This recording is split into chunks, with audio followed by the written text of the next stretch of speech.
Economic Development Committee meeting. My name is Brian Haley. I'll be the acting chair this evening for the meeting. We do have quorum, and it is now 5:05, so we'll commence the meeting. In terms of the approval of the agenda. We need to vote.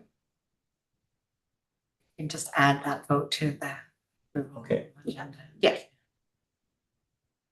So is there a vote to note me as the meeting chair this evening? Kirsten is attending remotely, and according to the procedural rules, the chair has to be in person. Yeah, and so you need to call 3 times for nomination, so. Want me to? Yeah. I agree that I nominate Brian Haley, sorry, Yes, to be as the interim chair. Acting chair. At this, yeah. the meeting chair for this evening. Call for a second one, Seconder? or second call for nomination. Is there Second. anybody else who would like to be nominated? Is there anyone else who would like to be nominated for this evening? And a third time, is And anyone a else? third time? Hearing no alternative, is it a seconder? Kirsten has moved, seconded it. Okay. Favor? Okay, so we have the minutes before us for the last meeting of, excuse me, the approval of the agenda for this evening, February 26th. Okay. Second. Kristen has moved that. Is there a seconder? Jamie? Second. Okay. And you have the adoption of the minutes from January 22nd, 2025. Somebody like to move the minutes? Jamie? Is there a seconder? I can be the seconder. Okay, thank you.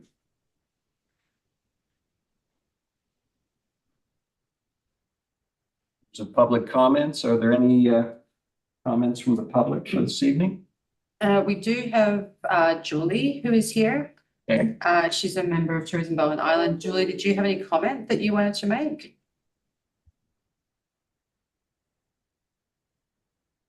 No. Okay. Okay. So in terms of delegations, we have Francine Carlin with us this evening from the Rural Islands Economic Development Partnership for a presentation. Francine? Good evening. Hi, Francine. How are you? I'm just dandy. Your meetings Great. look about as exciting as ours, guys. Yeah. It moves right along. So thank you very much for joining us. Can we pull up Francine's presentation?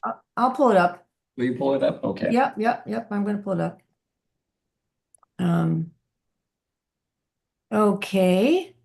How do you want to proceed?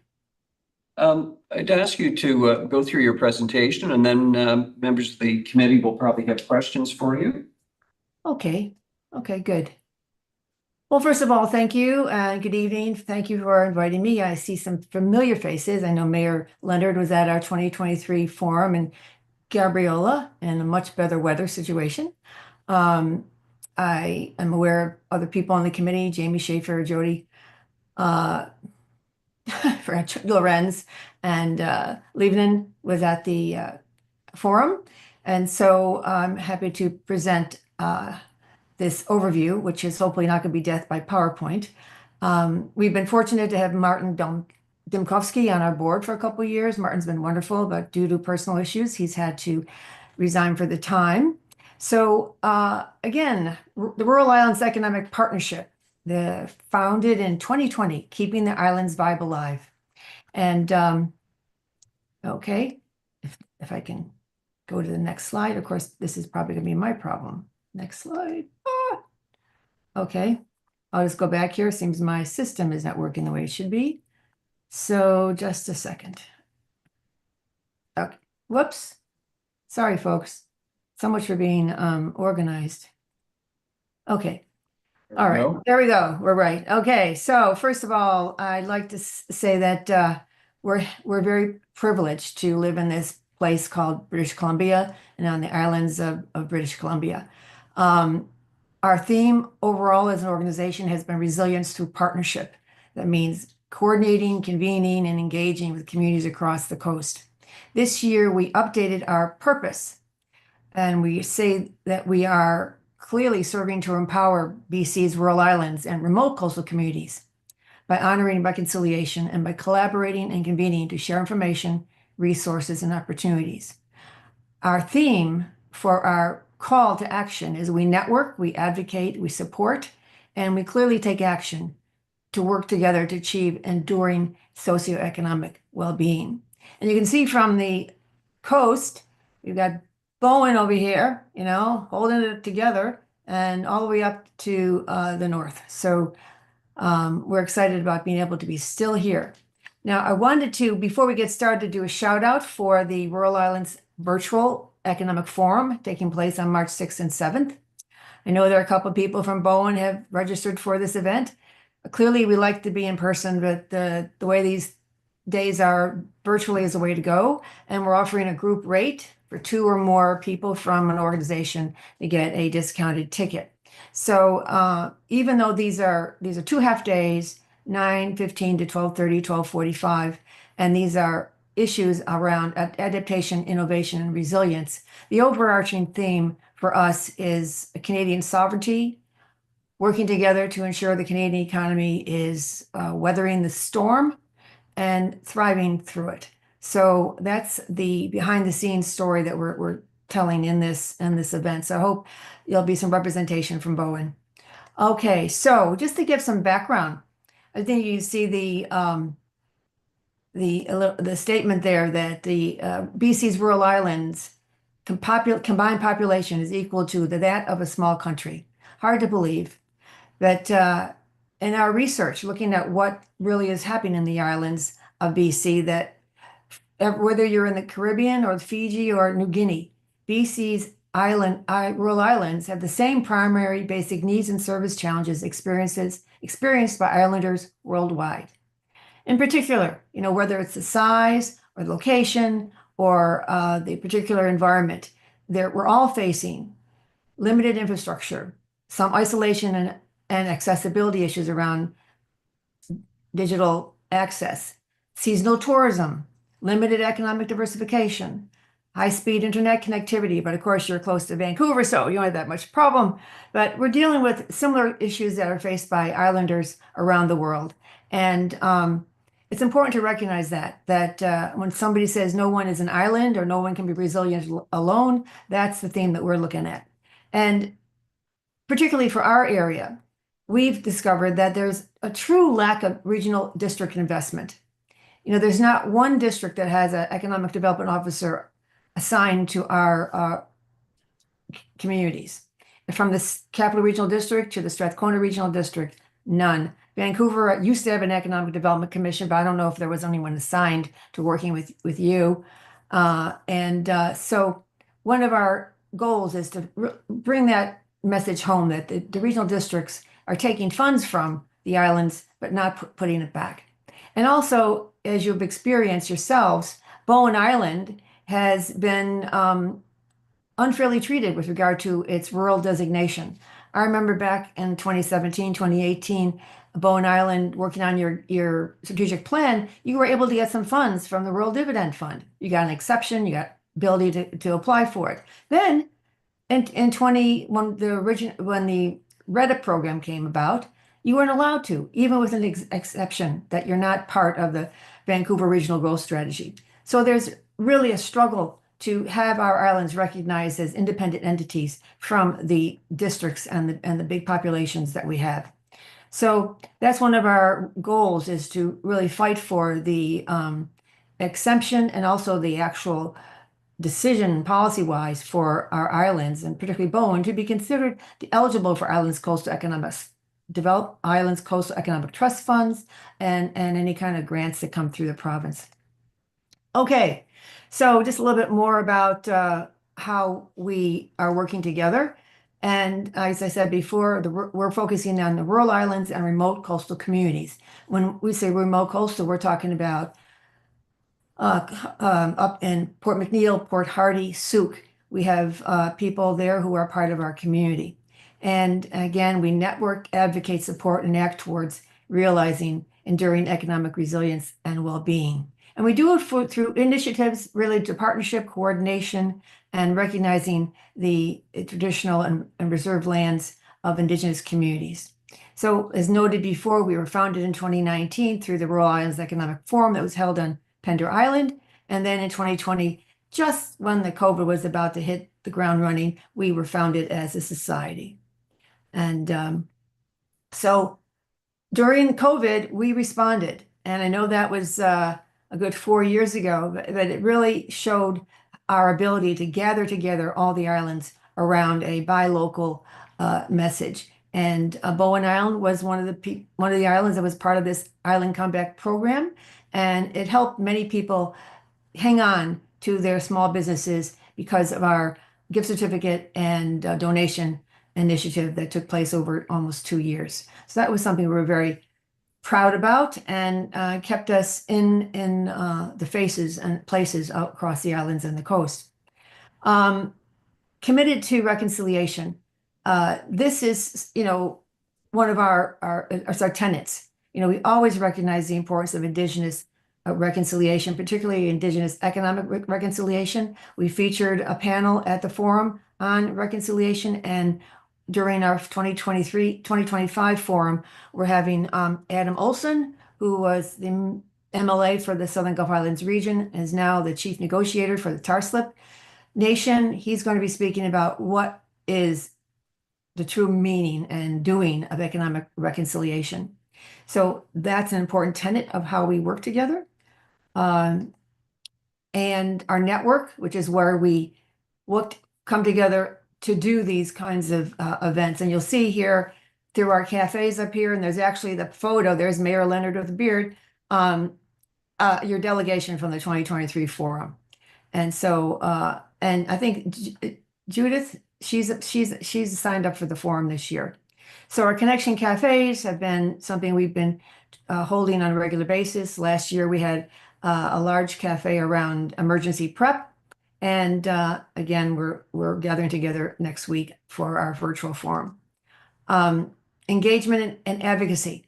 We're one of the only organizations across the coast to speak on behalf of the economic and social interests of the islands and the coast, and how we can work together with government. In fact, today, REAP was involved with a meeting with the San Juan Economic Development Corporation and representatives from the government in Seattle, talking about how we can become more resilient dealing with the cross-border strategies and challenges that are happening now because of Trump's bullying.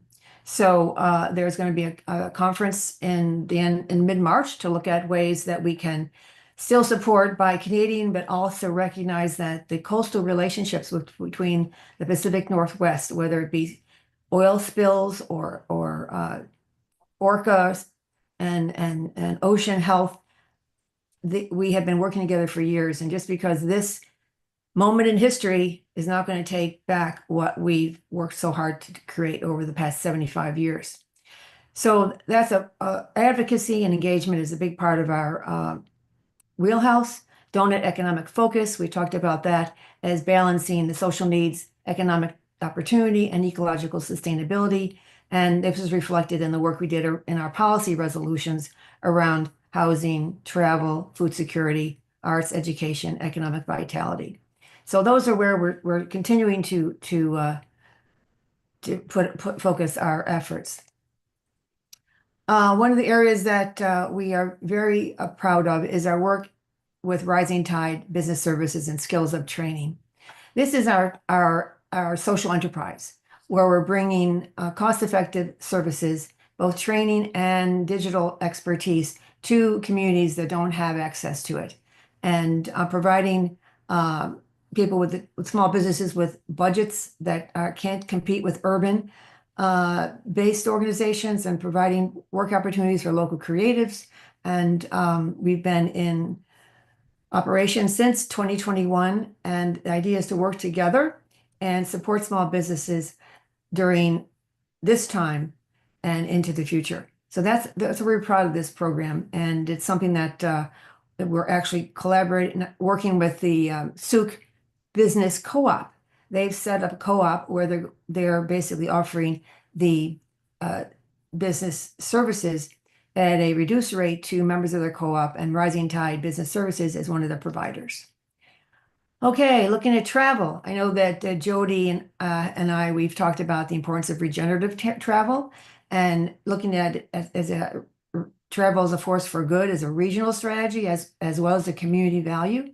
And we've done some work around that with our Explore BC Rural Islands. We had a program in 2022 that put the mid-islands in a sort of bubble. Cormorant, Cortez, Gabriola, Hornby, and Quadra. They featured their off-season activities and focused on conservation and respectful behavior. And so that was very successful. We've been looking and working with Tourism Vancouver Island or for Vancouver, for VI, to develop a mobile app that would encourage respectful and regenerative travel, so that we had a regional approach rather than a siloed approach to how we look at the tourism sector. And then we were fortunate to win a provincial grant to do some work around developing the green economy.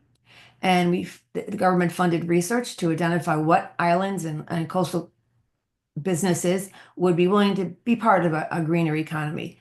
And you'll see that there is data that we've gathered, and we've got data about Bowen Island. It talks about, which you probably have, population, but also we looked at the number of businesses, from education to construction to tourism, and how it affects the community, but also how it impacts overall. So this is an important initiative. And in fact, we are part of the Synergy Foundation, which is part of the Green Accelerator community, offered opportunities for some island businesses to go through their accelerator program, and businesses on Bowen, Quadra, and on Salt Spring took advantage of that to be sort of certified as being green and helping promote their business from that perspective. And then what does this mean for you? You know, we see that we all share many challenges, so we need to work together. And that's the real core reason for being with the Rural Islands Economic Partnership. We want to work with partners. We want to engage and become a network of research, of action, policy. We want to facilitate connections and convene and inform. And we want to coordinate our messaging across all levels of government. And in fact, this week, as you know, the demise of Small Business BC, hard to believe, we stepped up and had meetings with the Ministry of Jobs, Education, I forget, the JEDI, sometimes I forget what that meaning is, but the ministers of that ministry who deal with jobs, economic development, and innovation, I got it this time, and we met with them talking about how REAP can play a role in delivering some of the services that Small Business BC failed to do. So we were having a meeting, in fact, this Friday with the Assistant Deputy Minister to talk about ways that we can pull together the coast and the islands around being more resilient during these very difficult times.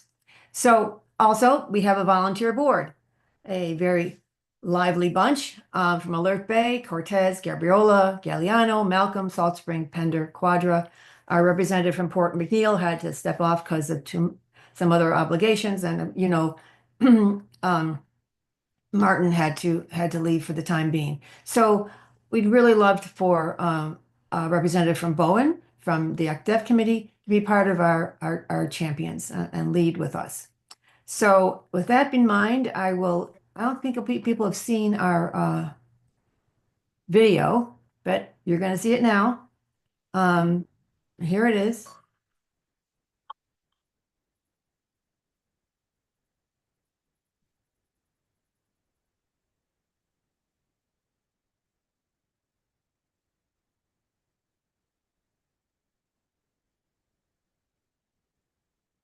Did you see this? Sometimes when you're off in your own rural community, doing the hard work, it can be very isolating and you feel You as can though hear it, Francine, but can't see it. You can hear it, but When you can't people see don't it. talk, they get sick. When communities don't talk, the same thing can happen. Can you see it now? all across the island. Yes, we can. Thank Hey, you. we need to create a vehicle for us to speak and to talk about what we need in order to be strong, resilient communities. So the idea of REAP was create an organization that can amplify the voices of the rural island communities around economic resilience, socioeconomic equality, and that's what we got started. I think there's a real opportunity to collaborate and bring light to how important it is to engage with Indigenous business. Every island is unique. Every island has different community assets. Only the islanders can actually determine where they feel prosperity and health is. We can't prescribe that for them. Sometimes it's a story about the last 10 years of making something work better on Cortez Island or Malcolm Island or here in Gabriola. And then watching and listening and also getting to participate in the exchanges between people around, well, we tried that too, and here's what we did. And then another community saying, that's something we're just starting to work on. And so when you get everybody together like this, the power of that, it saves people so much time and frustration. We're not alone. The Rural Islands Economic Partnership is a real connective tissue. The community groups and organizations in the rural islands can be example setting, and that can give examples to our municipal governments that then can take that information to the province and then to the federal government. By being grassroots and committing to the work on a local level, we can start expanding that to the other levels of the province and even the nation. Housing advocacy, travel as a force for good, shared services so that we can expand our economic capacity to build a movement. These spaces are precious. They're the land of the Indigenous peoples. We have a responsibility to keep this land and the space vibrant, healthy, resilient. When a community is healthy, then they have the capacity to engage in projects and ideas and move towards their aspirations.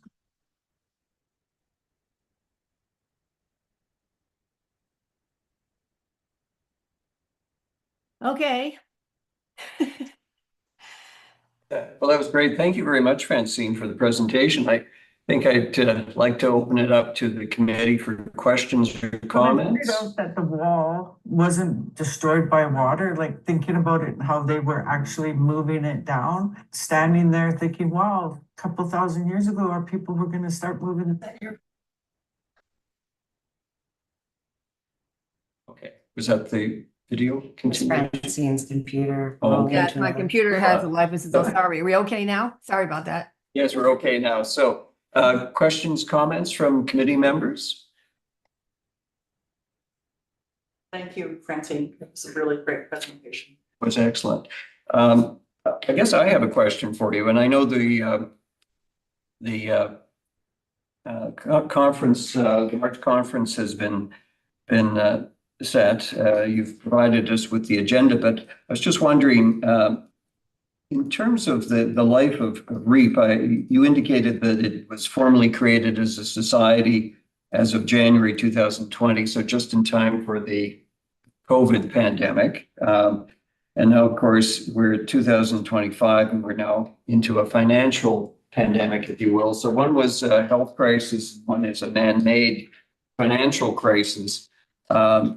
Obviously, there may be different strategies under those circumstances for maintaining or perhaps even improving island economies in light of what might be coming down the pipe in terms of tariffs. Do you have any preliminary thoughts on that you'd like to share with us at this time, Francine? Well, thank you. That was one of the topics we had this morning with the people from representatives of the staff of the various governmental offices in the Southern Gulf Islands, but also along in the Pacific Northwest, in Seattle, in I don't know all the names of the communities in the West, but one of the things that we were talking about was to honor the years of cooperation and convening and information sharing between the Pacific Northwest and the islands in the Salish Sea. So the meeting that is taking place in mid-March is going to be looking at messaging related to that, because we know there's a considerable fight back around no, don't buy American, buy Canadian, and importance of having cross-province economic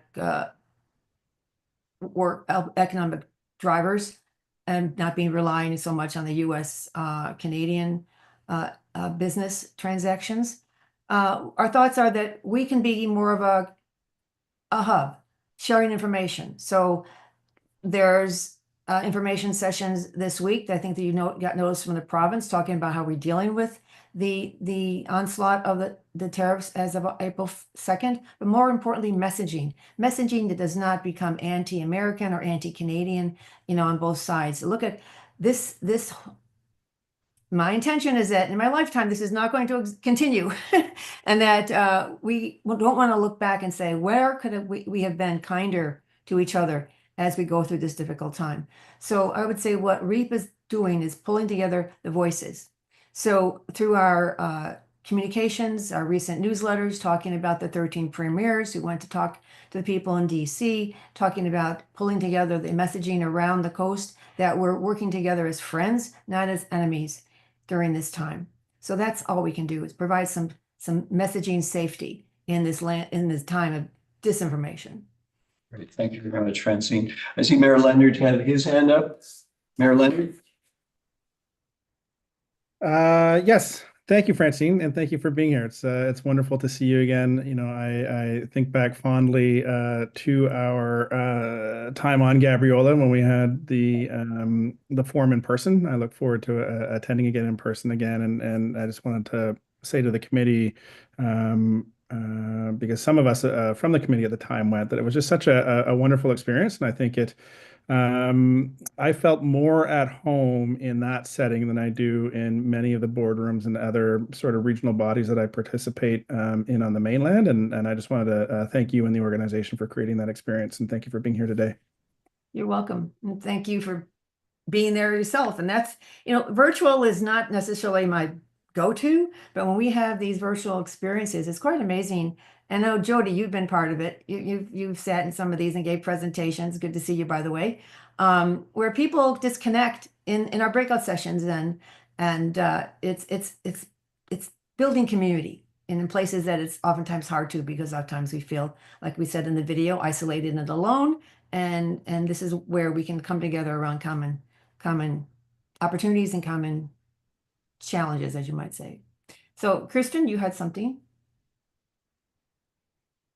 Hi, thanks, Francine. If that's okay, Mayor Leonard, is there anything else you wanted to add? No, okay. So Francine, I just wanted to say I too attended a forum. It was back on Pender Island many years ago, and I just thought it was really brilliant, so dynamic. Everybody was very excited to be there. And I understand that it's not always possible to have these in-person conferences together, but I just wanted to say I really saw the value of that in-person forum meeting. I thought it was really powerful.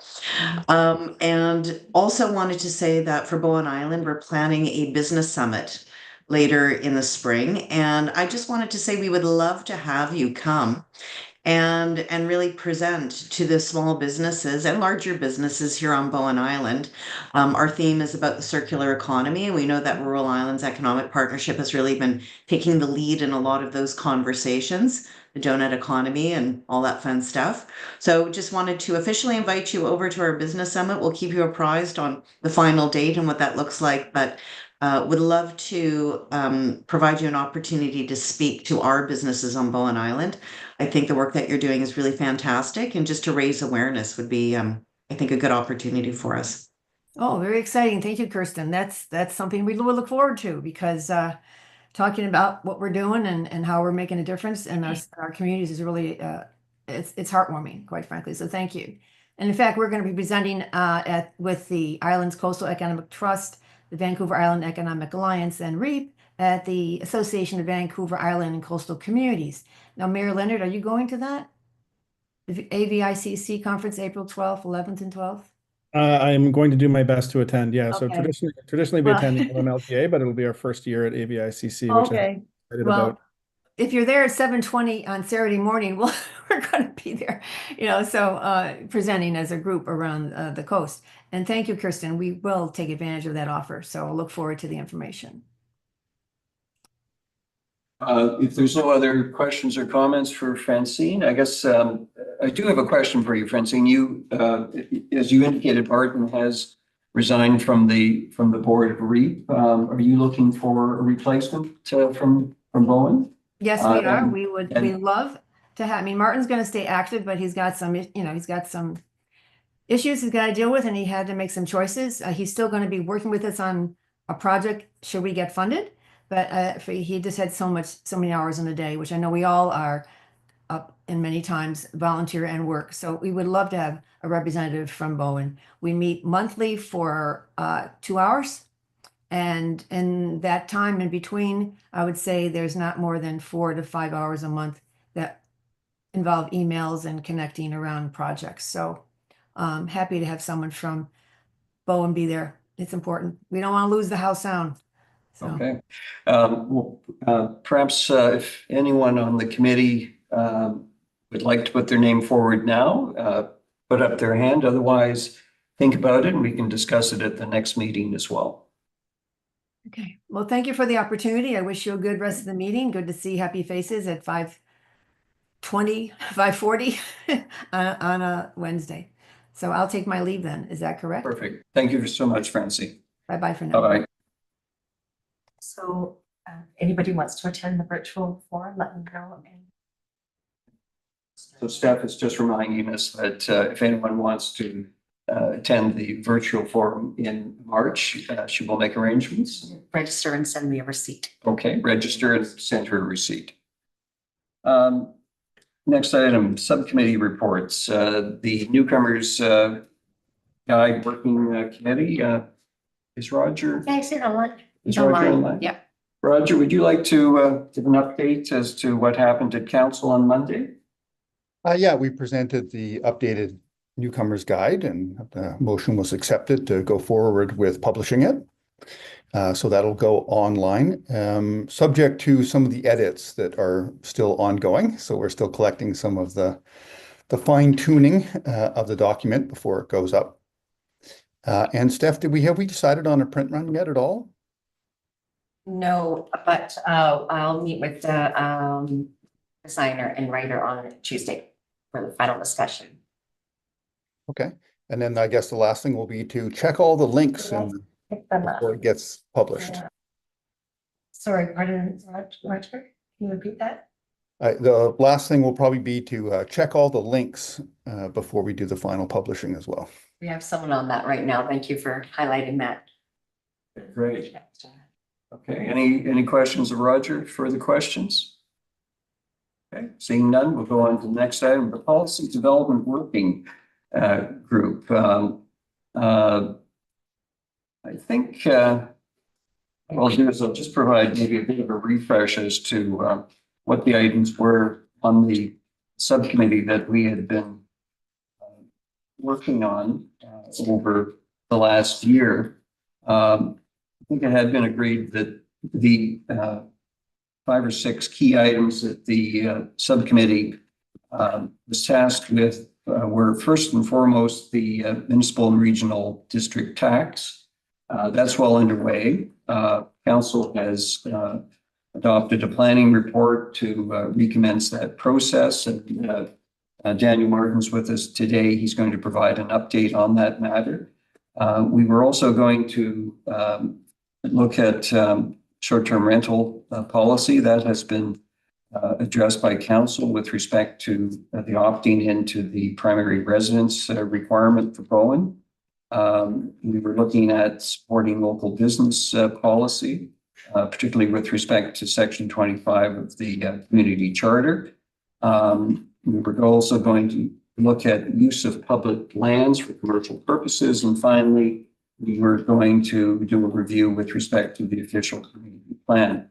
I think that in terms of priority of outstanding items, it's probably the official community plan that we should spend some focus on.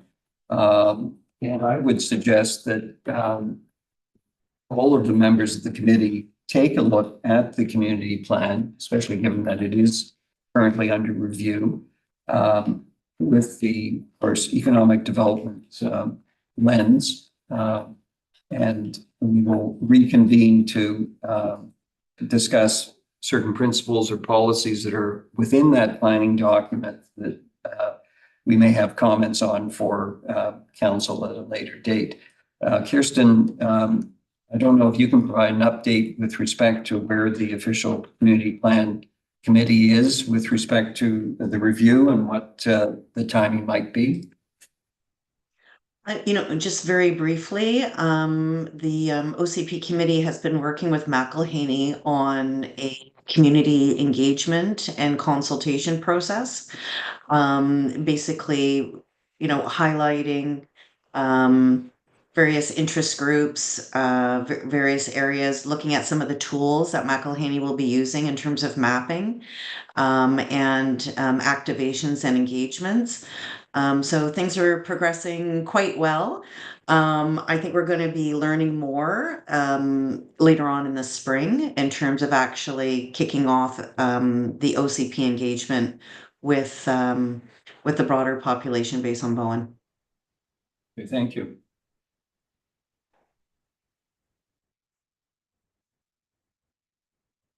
So I think that what we should do is we will circulate the OCP to the subcommittee members in terms of policy subcommittee, and people can start taking a look at that document to provide feedback to the subcommittee, and then we will report to the fuller committee. Yeah, Mr. Chair, if I may, Yes. I think because the OCP does want to look at circular economy, does want the OCP to reflect elements of a circular economy from a policy point of view, maybe that is something the committee can take on in greater detail. Okay, so we'll put a focus on that. Thank you. Next item on the agenda, staff referrals. Oh, Mayor Leonard? Yes.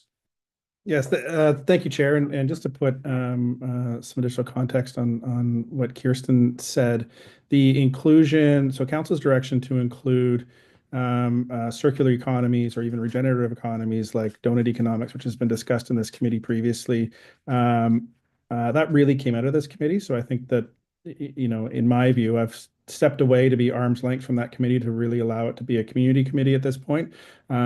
But my belief and my hope and my intention is that this committee's role and expertise will really be leveraged once the sort of framework of engagement and then the next steps of the OCP process come out. So there will certainly be a policy role for the committee in the development of the OCP.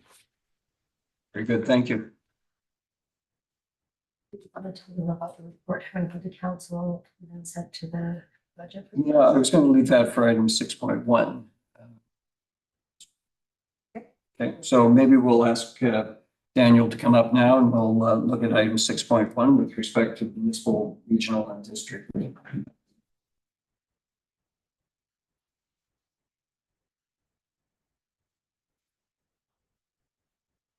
Thank you for having me here today. I have a short presentation just to go over where we are in this MRDT project and give some background.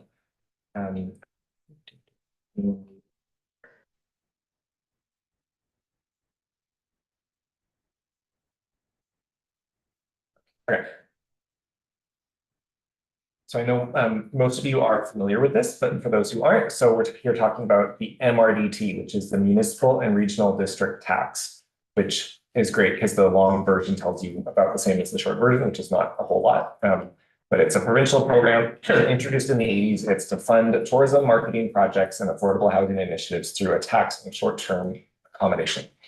The revenue for it supports tourism growth, jobs, and housing, and it needs to supplement, not replace, existing tourism funding sources. It's administered by the province. It's a program that they run where primarily local governments can apply for the province to apply this tax within your region based on certain criteria, and then they remit the money to the local government or the agency. This is just some information taken from the applicant guide. It talks about the use of funds. So it's intended to contribute to the increase of local tourism revenue. The program, again, should augment current funding, cannot be used to replace existing sources of tourism funding. It's intended to primarily fund tourism marketing programs and projects. And they have this long thing about capital expenditures, kind of saying it's not really supposed to do it. They'll approve it in special circumstance for things such as new tourism facilities or infrastructure. They must be included and approved. But the sort of main purpose of the program that you've seen traditionally is this idea of tourism marketing programs and projects. So a classic example would be like, Squamish has an MRDT program, and the hotels in Squamish like it because it's to advertise Squamish as a destination rather than individual hotels. Some of the requirements of what you can do with the revenue as well. They have this interesting breakdown where MRDT revenues from online accommodation platforms can be used for affordable housing initiatives. The general MRDT revenues cannot be used for affordable housing initiatives unless there's support from the tourism stakeholders and accommodation providers. To some extent on Bowen, this doesn't impact us a whole lot about the split because most of our revenue actually comes from that online accommodation platform. So that's somebody who, for example, just posts on Airbnb. And then in the staff report that went in December, we gave several estimates of the potential MRDT revenue. So MRDT can be up to a 3% tax rate on overnight accommodations. And we provided estimates that were between $78,000 and $300,000 annually for total MRDT revenue. So it kind of depends where you're taking the revenue estimates for what you'll get, which does make it more challenging as we go forward how to plan. Okay, what's a business plan? What are we going to spend the money on when, there's a, whatever it is, a 4 times range between upper and lower. The application for the MRDT itself has quite a few components in it. So to apply for the MRDT, you need a 5-year strategic business plan for the tourism side. You need an affordable housing plan for the housing side. You then need to consult with and get support from the accommodation providers on that plan. You need a bylaw from the province. You need to consult on the bylaw. So you need support from your regional district. So for us, that's the Islands Trust and Metro Vancouver. Consult with Destination BC. This whole list of stuff. But essentially, a lot of where it starts from is that strategic plan and your affordable housing plan. So that's sort of a backbone of it. If you're saying this is what we plan to do with this money, this is what we want to produce, and this is how we want to use it. So to that end, in December, when I came to council, I laid out a plan for, okay, how do we get to implementation? Saying, well, the first phase of this project is to do that 5-year strategic business plan, the 1-year tactical plan for tourism as well, and the affordable housing plan. And what we stressed to try to do this differently than in 2020 when it wasn't successful is trying to work with some of our accommodation providers in the tourism industry on the development of the plan itself. So trying to find ways to incorporate, feedback and input on the drafting of the plan to come up with a plan that they can support and be comfortable with going forward. And so business plan steps. So I met with Jody and TBI, Tourism Bowen Island, last week actually to go over some of this. So how we think we're going to go forward at this point is our first step will be to reach out actually to the accommodation providers who have 4+ units. So they are the accommodation providers in the process who we are required to obtain 51% of them to support the project, comprising 51% of the rooms in that pool of people. We estimated that there's probably around 6 on Bowen. And so we thought we would reach out to those 6 people first and have just set sessions with them to go over what we're proposing and what they think. And then we would hold a workshop with the wider tourism industry. So that's inviting everyone who runs a short-term rental or otherwise involved in the tourism industry. So you can think like bike rentals, kayak rentals, probably food service, you're part of that tourism industry on Bowen. And then hold information session for the public as well. So similar themes, but for the public as opposed to targeted for the tourism industry. And some of that will be focused on what we're calling pain points. So how can a strategic business plan help what you do? I say like, you know, it's not a big pot of money, but of those things, yeah, as a, you know, as a accommodation provider on Bowen, what are challenges you're hearing from your guests? What are challenges you're facing in your business? What could be incorporated into this that would help you? And some of that maybe is building on the Tourism Bowen Island plan from 2023, which has a number of initiatives in it, like more initiatives probably than the MRDP can fund or do. So, you know, what initiatives from that could be pulled into the 1-year plan and the 5-year plan. And then what we've talked about it then has been staff working with TBI as well on drafting the 5-year strategic business plan. Okay. So that's sort of higher level overview of what we're doing, and kind of what I wanted specifically input from your committee today is so it said in the report, I'll work with the Economic Development Committee, sort of noble of me to volunteer you, but so I wanted to come and actually ask and say, okay, how does the CEDC see their involvement?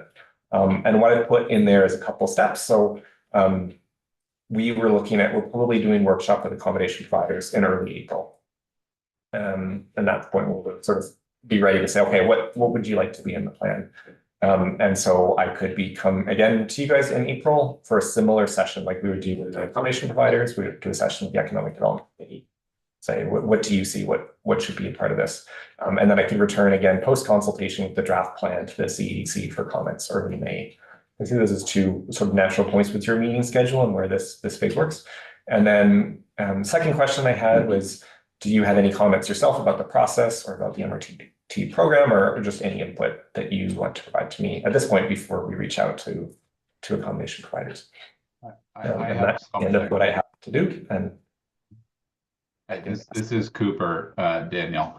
I think this has probably been emphasized by Brian when he presented to council as well. But I think given the pretty small quantum we're talking about here either way and the high variability, I'd just like to make sure that TBI is funded in some way, shape, or form here, because what I don't want to, I think if you split $78,000 in half between affordable housing and TBI, everyone loses, because it's just really not enough to actually do anything meaningful on either side. And I really want that to be taken into account in however the process goes, because I feel like for an island whose economy is mostly driven by tourism, we need kind of a permanent source of funding to manage that, and this seems to be the best bet. So I just don't want to slice the pie in so many directions that we end up nowhere. Daniel, it's my understanding that your November report had recommended the 3% and the 50-50 split between housing and tourism, and council at its meeting on December 9th directed staff to proceed with the recommencement of the MRDT. However, left the issue of the percentage and the split to a later time. And I think the reference was referral to a strategic planning session.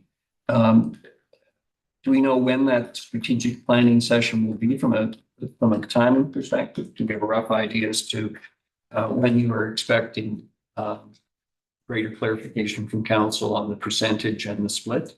Is that subject to consultation with the industry and the public? That was definitely, Mayor Leonards can probably speak to it better than I can, but that was my takeaway, was that council, I had gone and thinking, okay, to make my life easier, be nice to have a split defined. And then when I'm working on the budget, I can work with the split. But instead, my takeaway from council was that they were interested in, what's in the plan? What are the needs? So rather than deciding off the start what the split would be, they said we wanted to know more about what the needs are, what this money can do, what comes out of the plan, and then receiving that plan at that point. I see the mayor has his hand up. Leonard? Comments? Yeah, thank you. Sure, thank you, Chair. And I've got a few comments, and I can certainly provide some context for the council decision and also where from my seat, I think I'd like to see things go. The first one, though, through you, Chair, to the planner is just in terms of the numbers. So back when we did receive that report, there was a wide range of what the MRDT could possibly bring in, whether it's $78,000 or $300,000. At the same time, we did opt into the province's short-term rental regime, which does have a registration and allowed us to also opt into their data collection and enforcement initiatives. I'm curious, when or have you had any conversation with the province about when we can, receive that data or what enforcement's going to look like, and possibly bringing some of those unreported short-term rentals online and into the fold as well, in order to maximize some of the revenue and as well as our data collection? Yeah, through the chair, we have signed a data sharing agreement with the province that would allows them to share the data from their registry with us. Their deadline for people to register is May 1st. Okay. So they've talked about, it won't be available till after that. Yeah. Okay, that's good news. Yeah, I'll be very curious to see what happens when that data is collected. And then have they provided any indication as to, because one of the benefits of opting in was that they would help assist with the enforcement and some of the compliance issues. Have they provided any details on what that enforcement support might look like? We had they did a workshop with local governments. So me and our business license inspector participated, and we talked. Yeah, in that session, they sort of talked how the process for enforcement will work, and some of it was around timing of like, do people need to get their business license, which was the case. Business license for municipalities first before you're able to register from the province's registry. Mm-hmm.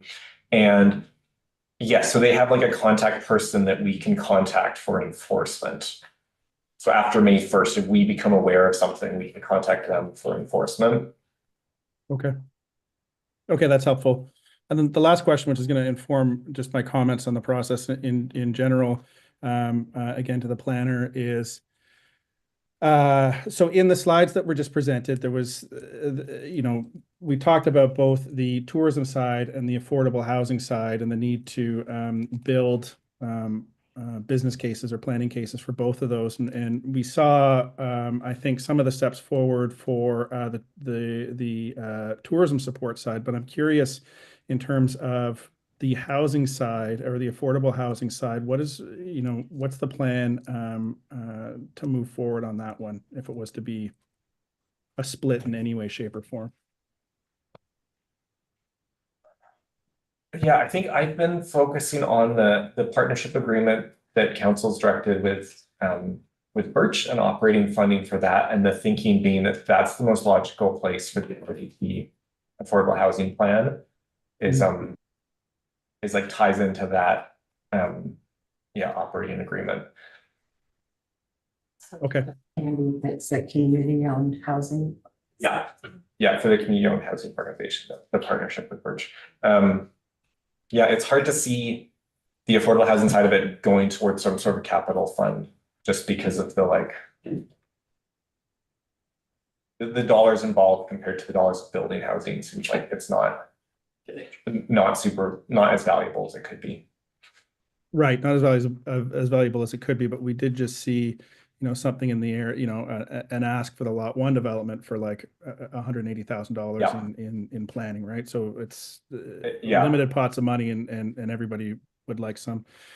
So just in terms of the council discussion, I think part of the discussion is allocating a percentage at this point when we haven't seen any planning on either side is difficult to figure out, okay, well, what is the highest and best use of a limited pot of money? And, in that meeting where the allocation was being discussed, and I believe it was myself that got into amending that recommendation and amending that motion, is I think what would be helpful for council to see, both from the housing side, the affordable housing side, if that's going to come through the housing committee, as well as the economic development committee, which seems to have a thrust towards tourism, is like make your best cases for what you'd like to see. and then we'll whittle it down based on that. You know, I think there's a strong case for housing on the island, and it does feel like that level of planning is a little bit more advanced, at least from the seat where I sit, in terms of the community-owned housing organization, some of the projects that are moving there, and affordable housing is the issue that politicians across the country at all levels are getting hammered on over and over and over and over and over. And so, you know, like I don't want to take air out of the room or oxygen out of the room, but the case for tourism management needs to be specific, and it needs to be effective, and it needs to be good. There's going to be little appetite on the island to spend money on tourism marketing. There's going to be little appetite on the island to spend money on anything that doesn't help mitigate the impacts of tourism here in the summer when residents are their most frustrated. And the short-term rental sector, you know, contributes to that. And so my encouragement would be that the business plan and the strategy case for this be well formed, it be specific, and it demonstrate measurable objectives that can be done to alleviate the tourism impact on the island, because that is the number one thing I hear about residents. And if it's taken from an angle of tourism promotion, tourism marketing, or anything other than destination management, I think it's going to be a tricky thing to survive in front of council. So I just,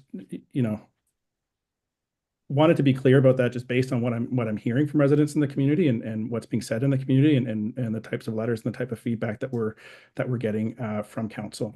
So at the end of the day, I think it would be great if the path forward is, okay, well, let's see what comes out of speaking with the community-owned housing organization group and that stream, and then pursue conversations with tourism Bowen Island, as well as with staff around the tourism piece. And then in front of council is going to have to be, okay, here are the choices, and this is what the allocations might be under these scenarios. Instead of going for, we're just going to split it 50-50, or we're going to go 100-0, when we don't really know what the underlying projects or initiatives are going to be for that funding. Thank you. Thank you, Mayor. See, Roger, you're next, and then Kirsten. Hi, thank you. And thank you for that clarity, Mayor. I think it will help us overall to know the deliverables that we need to get put together. I think from our perspective, we probably want to be involved in the strategic planning process for this as well, because that's where it's going to get documented in the end, and how it gets documented. So the back and forth between the strategy of what we want to do with it, plus the two really different viewpoints need to come together. Kirsten? Thank you. First of all, well said, Mayor Leonard. Very much this is about managing tourism, the impacts of tourism. I think this really was the catalyst, and us looking very closely at MRT. Just from a tactical point of view, we don't know how much the amount is. We don't know how much money we're playing with. And so when we start to talk about splits, or when we start to talk about it, I almost think that the first stop is really to do, what is that job description of what we're seeking for in terms of managing tourism? What do we think, for that job to be? What would be that reasonable amount of money that we would need to have that resource there to properly manage it? And to have that in mind when, before we then start leaning in on housing and other things, just for us to be really clear, what does this role do? What is its main objectives? And of course, from a compensation point of view, how much money would we need to have that resource there, to come from that point of clarity before then launching into other conversations and other and really developing a strategy. So really my point is just being really clear from our side what that role is and what the call to action is. Thanks, Kirsten. I do have a question for Daniel. Daniel, your November report set out a time frame with respect to the implementation of the MRDT. And I think you said that assuming that everything went well, money wouldn't actually be flowing under the tax until it was early 2027. Is that correct? That's the timeline that I've got. So on that basis, I guess my comment would be that, in the meantime, Tourism Bowen Island does require funding, and that was part of the pitch that we made on Monday to council. Our recommendation included a recommendation that a full-time manager to oversee and manage the effects of tourism on Bowen Island be retained. And the emphasis is on managing the effects of tourism. What council did on Monday was to refer the recommendation to a joint meeting of the Committee of the Whole, the Economic Development Committee, and Tourism Bowen Island. And my concern is that in order to ensure that funding is in place, some form for TBI, we need to have that meeting prior to finalization of the 2025 municipal budget. You're all ready to go? Sorry? Okay, sorry. Yeah. Steph, do you have an update on when that meeting might possibly occur? I feel like I don't know if I should go public with this until having spoken to council, but I have a slot of an existing committee of the whole that they have that we could include. Okay. And that is prior to the budget. Okay, why don't we leave it at that, and then we can get confirmation on that through council. Yes, Mayor Leonard? Yeah. Yes, and thank you, Chair. And I did want to speak to that because I've missed the last CEDC meeting, and unfortunately, I did miss your presentation, although I did catch up on it, and I have read, the minutes in detail, and then watched the previous recommendation that came to us for those positions. And first of all, I'd like to say thank you to this committee, because I think this is exactly the type of work that needs to be done and considered. And then just some feedback on that. And I'm happy to meet with anybody offline about this, to have these sorts of conversations and to massage what this could look like a bit more. But what I would offer is that, the municipality is in an incredibly tight financial climate right now, driven by infrastructure. So asks for full-time staff really need to be well laid out. So the type of conversation that I would love to have, particularly at a committee of the whole, if we're going to have a committee of the whole, is like getting into the what is it? How would I frame it? It's like, if I were a fly on the wall, what would this position actually look like, and what would they actually be doing, and what would the actual deliverables be? Because when I read the minutes and I see the discussion, it's like, they're going to manage economic development, they're going to manage tourism management, they're going to help alleviate the impacts. But from a council perspective, it's like, I don't necessarily know what that means. Like, how do you do that? There's been lots of ink spilled about it. There's been lots of conversation about it, but in terms of actual on the ground initiatives that are going to alleviate congestion in the Cove, that are going to build economic development across the island, that are going to drive shoulder season visitation to the island without increasing summer visitation, I think are real tangible issues that, if we're going to spend a full-time equivalent staff on it, which would bump the tax increase by like 1 to 1.5% and put it into double-digit territory, is something that needs to be argued and reasoned really well for inclusion into the budget. Because the addition of another staff member that we haven't budgeted for right now would push the tax increase into double digits, and that it would absolutely be something that I hear about. At the same time, when it comes to tourism on the island, and it comes to funding tourism Bowen Island, I don't think the municipality is adverse to funding good ideas. So the municipality already funds TBI for the visitor kiosk, and I believe that there's going to be that's going to come in front of us in terms of the budget. And because that's a well-formed idea that has a direct impact that helps mitigate tourism on the island, it's something that I can go out into the community and advocate for and defend.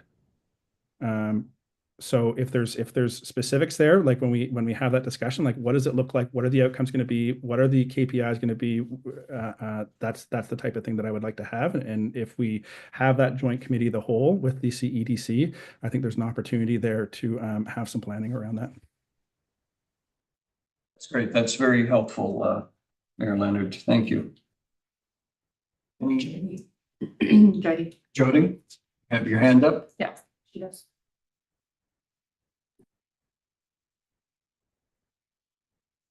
I think you're on mute, Jody. Am I? Oh, we can hear you now. No, She's gone again. yeah, you're gone again. Am I here? Yes, you're here. Thank you. Okay. Please proceed. I just want to respond, sorry, now I've lost my train of thought here, to Mayor Leonard's most recent comment. We well, a couple of comments. We did get a grant. We have a strategic plan that has over 50 initiatives, and yes, they're general, but some of them are general, some of them are very specific. So there's the plan there. We've been asking to engage and discuss and move things forward, and recognizing capacity issues, but there's a very good plan there that we can rely on that outlines the 4 different strategic goals. One of them is visitor management. We did also this past fall, we have been virtually almost every year asking for our service agreement to be reviewed. It was written in 2016 and has never changed. We have also been asking for a number of years. I could publish a short book about all the reports that we've done and the requests and the meetings. And even this past fall, we once again said, we do not have funding. During COVID, we had funding. We subsidized the operation of the visitor center. We don't have that anymore. TBI has no staff, and we can't do things if there's no staff. And we requested for this fee for service agreement to go from 20 up to 42, I believe, because it costs us just 40,000 just in wages the last few years to do the visitor center. And I provided documents. I never got a response, but I did see that it looks like in the budget proposed for 25. So there's a shortfall there, and that's partly what I would love to talk about, but once again, there's been no response. And if you can tell us how you would like us to move that conversation forward, that would be wonderful. But yeah, we can't, we have no money, we have no staff, so we're very limited to what we can do. And if that is the amount of money that we'll be getting, the board's already looking at considering what our options might be. So.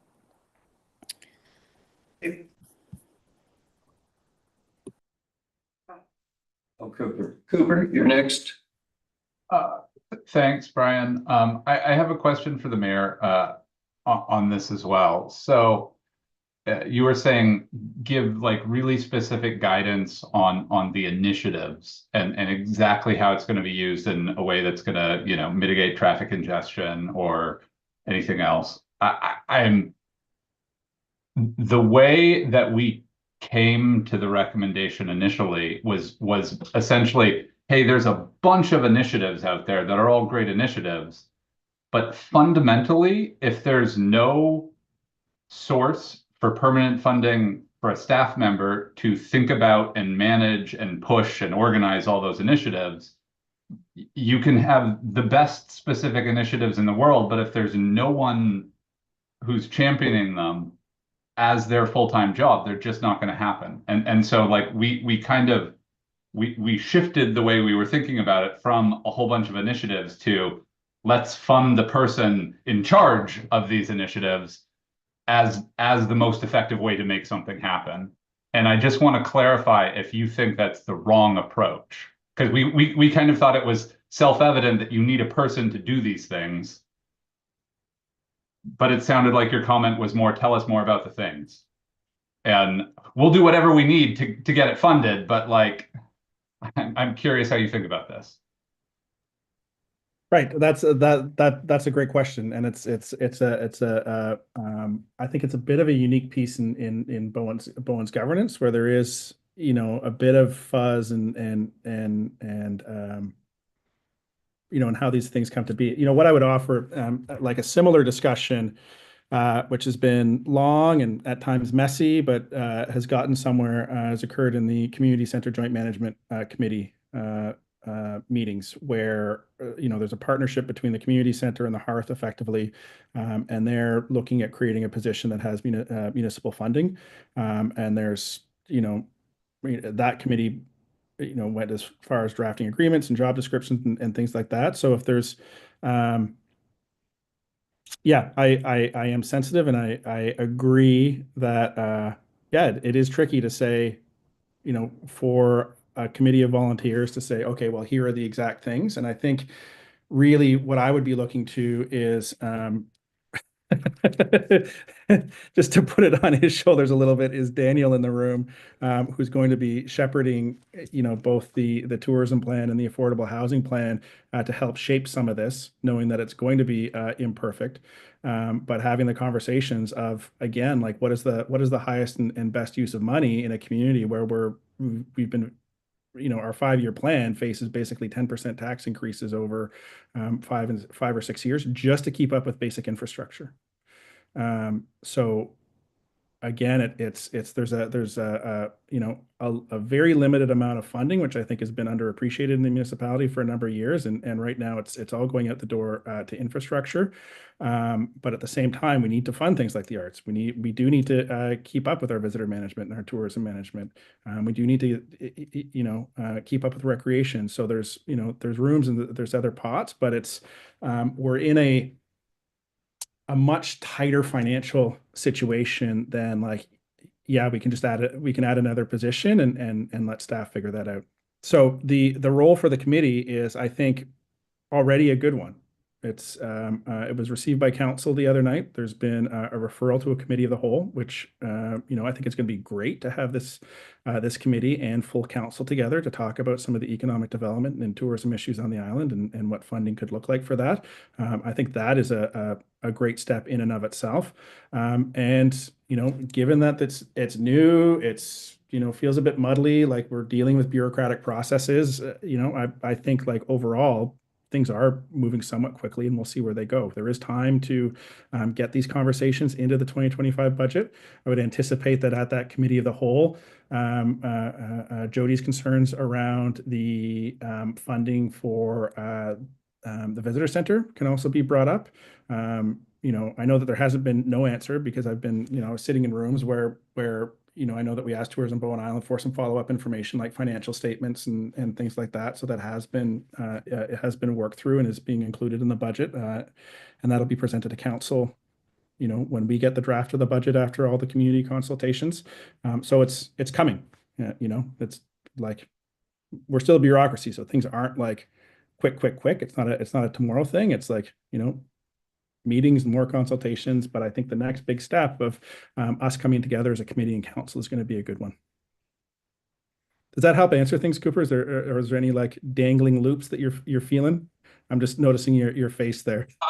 I don't know. It's politics. It's tough. But I do think if you're open to it, you said there that you'd be willing to meet with us to kind of think through this a little bit, and maybe for the policy subcommittee to just find a time to kind of pick your brain, and you have a really good idea on how this should be presented, and we can work to massage it the right way.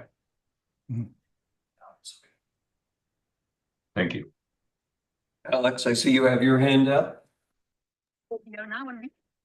I'd just like to offer that, you know, I'd be more than happy to put my time as well into that, and helping to translate some of these initiatives into KPIs and kind of figure out how these pieces can be shaped in a way that that can succeed at the council table. So great. Thank you very much, Councillor. Great, thank you.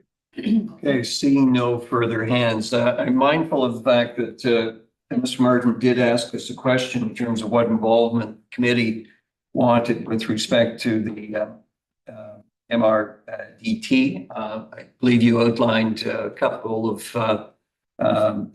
further meetings with us after certain events have been completed with respect to the MRDT review. I think that makes perfect sense unless other members of the committee think otherwise. I think you should proceed on that basis.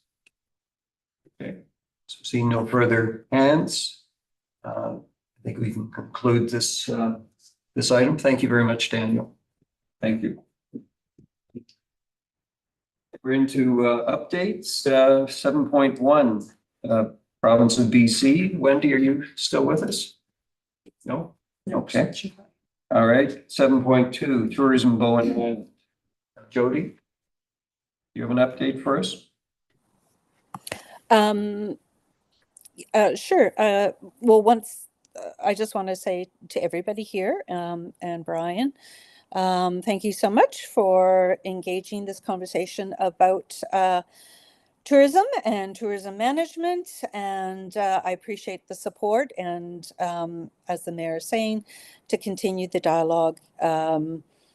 I've been involved with Tourism Bowen Island for many years now, and we've gone through different councils, and the tourism has always been recognized in the OCP as one of the key economic and social drivers, and yet it almost always kind of never really gets formally supported, except in people feeling upset about it.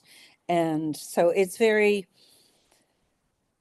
very challenging. I've been enjoying it, but it's also been frustrating, and it would be really nice to see this move forward to a full acknowledgement and understanding amongst residents, businesses, council, etc., to acknowledge and support and to fund tourism management and tourism the way that it really deserves to be funded. So hopeful about the MRDT. So I appreciate everybody's conversations and input. Thank you about that. As I mentioned, and if it's not clear, Tourism Bowen Island has no funding, no staff. So we are doing very minimal at the moment, and considering what we can do in the future. I am doing a new map and a guide, so we're committed to doing that. And answering emails and helping people wherever we can, visitors. Well, thank you very much, Jody, for your continued hard work in this this endeavor. Are there any questions, comments for Jody? Okay, seeing none, we'll move on to 7.3, the hearth. Jane? Yes, thanks. Thank you. Update for us? Yeah, short one. Yeah, just sort of a brief update on kind of what Mayor Leonard was talking about. It's been a 2-year process with the Joint Management Committee, but Gail Lotenberg and Jillian Drake presented on behalf of the JMC for council to support a halftime production and programming coordinator proposal under the Hearth Arts on Bowen to oversee presentation of arts and culture events in the community center in the theater and to ensure public partnerships. There's still one more step in the overall budget approval process for the 5-year budget plan. But we hopefully are successful with that and we'll move forward with programming in the new theater. Thank you, Jamie. Any questions or comments for Jamie? Okay, seeing no hands, we'll go on to item 7.4, council. Mayor Leonard, update. Yeah, so council's been busy. I believe that our strategic plan update for the year has been released or is on the verge of being released. There was some wordsmithing going on, and really I think the focus, like it feels to me a little bit like I'm in a state of the municipality sort of mode where we're just past halfway through the term. And I think council's really aware of wanting to bring projects and initiatives into completion. So there's a lot of what we visioned and started at the start of the term, including things like the MRDT, including asset management planning, including the evolution of a new OCP, getting some of those real sticky capital projects that we inherited, like the community center and the Cove Bay water treatment plant. We're trying to complete them all. So there's not a lot of new that's coming up. There's not a lot of like big vision pieces. It's a real shift into finishing what's been started. I'm just trying to think around the table, what's happening. I think in terms of what might interest this committee, some of you folks might have seen the announcement that I did jointly with the town of Gibsons, the Vancouver Parks Board, the City of Vancouver around Green Line ferries, who are advancing. Myself and Mayor White have been working hard to try and get inside the apparatus of the City of Vancouver and the Parks Board to find a landing spot for Green Line ferries. And the announcement is that we've got one. So that's going to come to both the Parks Board as well as the City of Vancouver in the next couple of weeks to approve their dock site, which would see a potential startup of an electric passenger ferry from downtown Vancouver to Bowen Island and Gibsons by 2027, which I think is really sort of exciting. The region itself, economically, feels like it's going through a bit of a contraction. So discussions at Metro Vancouver are, starting to get into some austerity discussions there for anyone that likes to follow the politics of regional districts, of which I know no one does. But the conversations at the Metro Vancouver table, particularly as they deal with their infrastructure woes, are starting to become quite spicy. Same with TransLink, that's looking at going off a fiscal cliff in the next 2 years. That still doesn't have an operating funding to plug their gap, which could mean if the province or the federal government doesn't step in, we could see some severe reductions in service across the region, like up to 40% cuts in SkyTrain service. And you can imagine that small communities on the outliers like Bowen Island, Anmore, Lions Bay, Belcarra are really worried about losing service entirely. So those are the conversations that are happening with the province. I'm trying to think any other pieces on the local level. Maybe I'll just jump in and see if Councillor Jurgensen has anything to add or anything that I might be missing on the council side. Can't think of any other pieces other than, no, I think that's really all I can think of from the council table. From the Accessibility Advisory Committee, there has been discussion around that table about providing some support to businesses and kind of generating some good ideas for business in tandem with the proposed business summit. So looking forward to bringing some of that information once it's more fleshed out over here to the CEDC. Mm-hmm. Yeah, and I would echo, I'm really excited about the business summit, and I'm really excited about the work of this committee. And even though, like, I think some of the conversations and the feedback that we're, discussing here even today feels a bit crunchy. I mean, this is a working committee, and the ideas are coming, and they're good ones and valid ones, and watching sort of the energy and care of the members on this committee as they put forward those initiatives is really amazing to see. And I just think it speaks to the the depth of community that we have on this on the island, that we have those coming forward. So thank you. Are there any questions for the mayor or the council? Okay, seeing none, we'll move on to new business. Sarah has a quick update on the buy local. Okay. Oh, right. So in the Bowen phone book, each year, the CEDC usually takes out a full page ad with a focus on buying local. I'm just going to share a screen quickly and just give you. So just while Sarah's doing that, that's in collaboration with Local BC. Yeah, with our Local BC. Yeah, so over the past few years, can you all see that? Mm-hmm. Yeah. Yeah. So these are full page ads that we are in the process. We're going to commission another one for the next edition that's coming up fairly soon. The cost comes from the CEDC budget for your, it's on the buy local line. So just to give you an idea, let me know if I'm scrolling too quickly. The cost is about it's just over $1,100.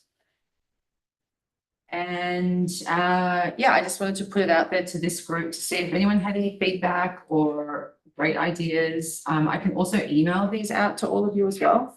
But if anyone has any feedback at all, to just send me an email and I can try and incorporate it into what we're going to do for this year. Is this the phone book? Yeah, the phone book. Yeah. Okay. And so there's 3 pages. No, this is just 3 examples over the last 3 years. We do it every year. Oh, I'm sorry. So that's okay. Okay. Yeah, so this So you year, haven't created the new one for this year? yeah, we're gonna, each year we try and make it just a little bit different. And I thought maybe you guys wanted some input on that instead of it just being me. Get it. Okay. Sure, and perhaps once you have a draft, you could circulate it to the committee members. Yeah. And we can have something concrete to look on. Sure. Okay, thank you. Thank you. Any other new business items?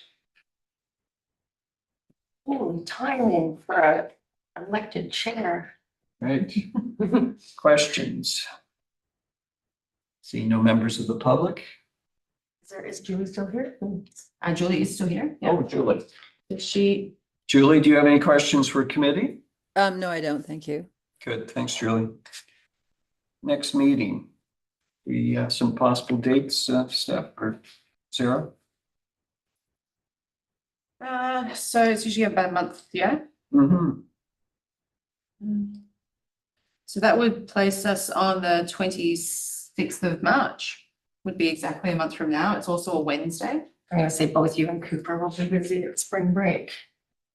It's not such a problem for me, but I can. Are we thinking of 5 o'clock start? Yeah, would it be better if I sent a doodle poll around? I don't know, Cooper, is that a problem for you that day or? That's a Not good sure. idea. It is in the middle of spring break, so I will be attending virtually at the very least. Okay, let's do it offline. Yeah, so we could do it offline. Okay, I'll send a doodle poll around and we'll see where that one goes. And if we need to figure a different date out that's not in spring break, then that's fine. Okay. Well, see no further business, motion to adjourn. Motion to second. Thank you, Coop. Thank you. Seconded. Thank you. Have a good night. Thank you all. Thank you. Thank you, everyone. Good night.